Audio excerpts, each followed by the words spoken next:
अस्सलाम वालेकुम everyone, welcome to my channel. जैसा कि मैं सुबह उठी तो सबसे पहले मैंने क्या किया, परिंदों का ये जो पानी वाला बर्तन था इसे धो के अच्छी तरह से साफ़ करके इसमें दोबारा से पानी डाला था, क्योंकि इसको पानी तब्दील ना करें तो फिर परिंदे भी नहीं पीते ना, गंदा पानी हो जाता है। फिर इसीलिए मैंने इसे धो के साफ़ करके इसमें दोबारा से पानी डाल के तो रखा था ताकि वो आके पी लें, उनको उनकी प्यास बुझे। आज तो धूप इतनी ज़्यादा फ़िलहाल नहीं थी, इसलिए मैंने इस जगह तो वैसे भी धूप ज़रा कम हमारी आती, मतलब बाद में आती, इस टाइम पे नहीं आती, तो मैंने रख दिया था। मैंने कहा अगर इस किसी टाइम पे इस जगह धूप आ गई तो इसके बर्तन की साइड ना मैं चेंज कर लूँगी। लेकिन आज मौसम फिर भी अच्छा था तो मुझे नहीं लगता धूप इतनी निकलेगी।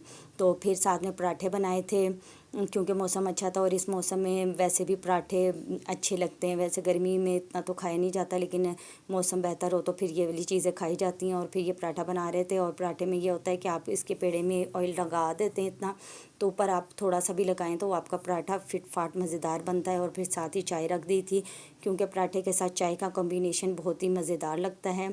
चाय के साथ पराठा अच्छा लगता है। और पराठा के साथ हमने कहा कि क्या खाएं, तो फिर सोचा कि अंडा फ्राई करते हैं, क्योंकि मौसम अच्छा है, गर्मी भी इतनी नहीं है और ठंडा का एहसास है। तो फिर हमने साथ अंडा फ्राई किया, चाय और पराठों के साथ हमने आज नाश्ता किया था जो यम्मी और मज़ेदार था। फिर हमने काम शाम ख़त्म किया और अम्मी ने खाना इतनी देर में बना लिया था, और खाने में हमारी बनी थी आज आलू की भुजिया। ये इसका ये बनाना आसान भी है कि पहले आलू बॉयल कर लो, फिर मैश करके इसे मसाले में अच्छी तरह से भून के बना लो तो जल्दी बन जाता है। इसलिए अम्मी ने बनाया था, वो जल्दी हो गया था। फिर खाना बना के खा पी के नमाज़ पढ़ के लेटे थे, और थोड़ी देर लेटे थे कि मौसम एकदम बदला, और ऐसा बदला कि तेज़ मूसलाधार बारिश शुरू हो गई। और इतनी बारिश थी कि मौसम एकदम सुहाना हो गया था। और बाहर देखो तो इतना अच्छा मौसम के बंदे का अंदर जाने को कमरों में दिल ही नहीं करता था। दिल करता था कि बाहर सहन में खड़े रहें और बारिश में ना, मेरा तो बहुत ही दिल करता बारिश में नहाने को, लेकिन मैंने कहा ये ना हो कि बारिश में नहाएं और फिर बीमार हो जाएं, बेहतर है कि ना नहाएं। लेकिन वैसे गर्मी में इतना बीमार तो नहीं होता, ये तो ज़्यादा सर्दियों में होता है कि बारिश में नहाओ तो बंदा बीमार हो जाता है। गर्मियों में इतना नहीं होता, आप नहा सकते हैं।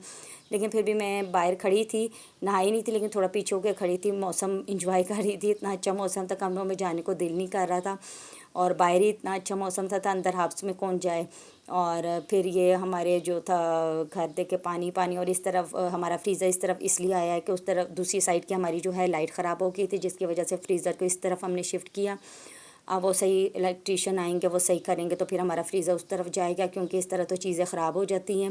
पहले तो हमें पता ही नहीं चला, हम समझे लाइट की है, लेकिन फिर देखा नहीं ये तो लाइट ख़राब है। फिर हम लोगों ने इस तरह फ्रीज़र को लिया, और इतनी देर में बारिश शुरू हो गई। लेकिन फिर यह है कि इसके ऊपर प्लास्टिक वगैरह दे दी थी, जिसकी वजह से फ्रीज़र महफूज रहा। फिर नमाज़ वगैरह पढ़ी, और नमाज़ पढ़ के सो लेट गए थे। फिर उठे तो देखा कि अम्मी कहती है आज मौसम इतना अच्छा है तो कोई डिफरेंट चीज़ बनाई जाए। तो इस मौसम में वैसे भी हलवा, पकोड़े, समोसे और इस टाइप की चीज़ें मतलब अच्छी लगती है। तो फिर अम्मी ने सोचा कि चलो मैं हलवा बनाती हूँ। तो वो मैयर कर रही थी, मैयर इसलिए कर रही थी कि मैयर करके चीज़ बनाओ तो एक तो आपकी परफेक्ट बनती है, और ऊपर से ये भी होता है कि बहुत ज़्यादा भी ना बने कि फिर बची रह जाए, बस इतनी बने कि जिसने खानी है वो पूरी हो जाए।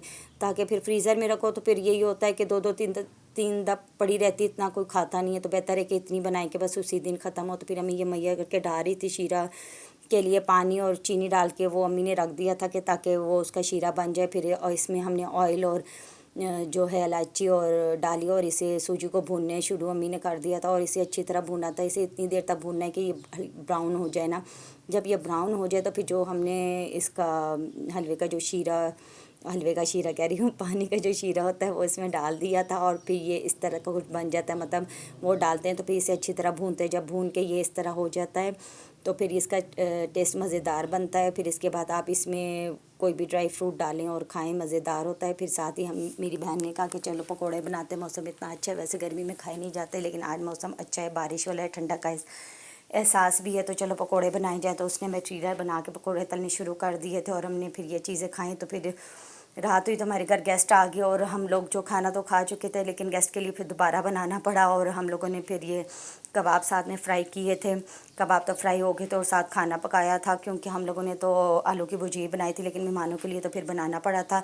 ये था मीठे में जो था हमारा हलवा तैयार था, तो उसके लिए इतना नहीं करना पड़ा, उसे बस गर्म किया और डोंगों में डाला। फिर साथ गोश्त बना लिया था, और कीमा करेले बना लिए थे, क्योंकि कीमा ज़रा जल्दी बन जाता है ना, इतना टाइम नहीं लगता। तो गोश्त भी हम लोगों ने कुकर में गलाया था, वो भी बन गया था, और खाना हमारा तैयार था। फिर हमने मेहमानों को सर्व किया, उन्होंने खाना शाना खाया, थोड़ी सी बातें की, फिर वो चले गए थे। और जैसे मेहमान भाई गए और तेज़ मूसलाधार बारिश शुरू हो गई, इतनी तेज़ शुरू हो गई कि मज़ा ही आ गया। और मतलब बाहर देखो तो सुकून ही सुकून और ठंडा का एहसास हो रहा था। अब तो कमरे भी इस बारिश की वजह से ठंडे हो गए थे। मतलब अब ये था कि सुकून से रात को सो सकेंगे। अगर आप एसी ना भी लगाएं तो पंखों की हवा भी इतनी ठंडी हो गई थी, वो एसी का काम देती थी। मिलते हैं अगले व्लॉग में। अल्लाह हाफिज़।